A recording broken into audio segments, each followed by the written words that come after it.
This is the Ssangyong Tivoli, a compact crossover with an extremely affordable price tag from a brand you might not be familiar with. Ssangyong is a Korean brand that specialises in 4x4s, but it's now trying to muscle in on the trendier side of the market. They've got a lot of tough competition in this area from the likes of the Renault Kadjar, Nissan Qashqai or Citroën C4 Cactus. So how does it compare? You'll see that despite the raised ride height, it's easy to get into. These doors open nice and wide. And when I do hop inside, wow, you've got bags of space in here. You'd carry 5 adults in this, absolutely no problems at all. There's no irritating transmission tunnel down there taking away from your legroom. And I've set the driver's seat for a 6-footer, and look how much legroom I've got. There's also loads of headroom. Good size storage in the doors, room for my mammoth cup of tea. And these little things on the back of the seats.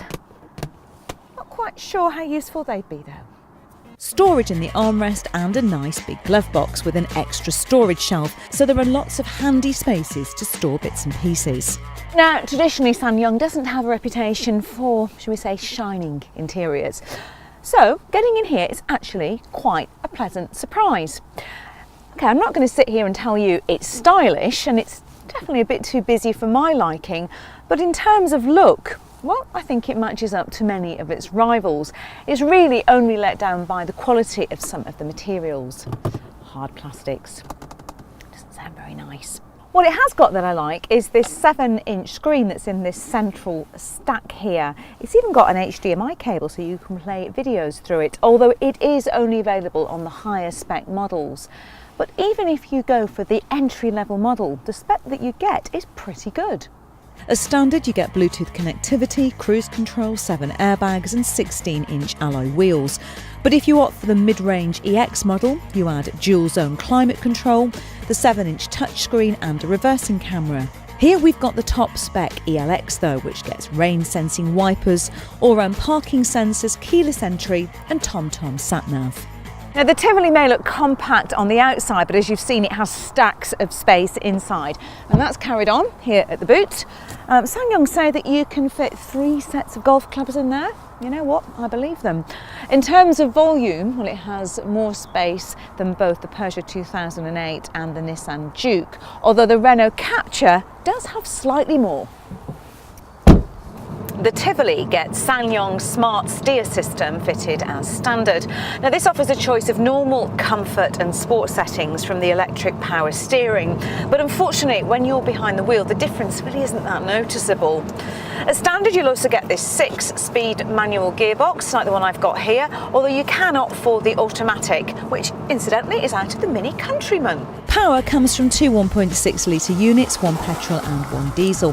The petrol produces 126 brake horsepower while the diesel just 113. But the good news is that the diesel will manage 66 miles to the gallon on a combined cycle. The petrol isn't quite as impressive at 39 miles to the gallon. Now one of the big selling points for the Tivoli is that you can actually take it off-road, which is actually becoming quite unusual in the crossover market.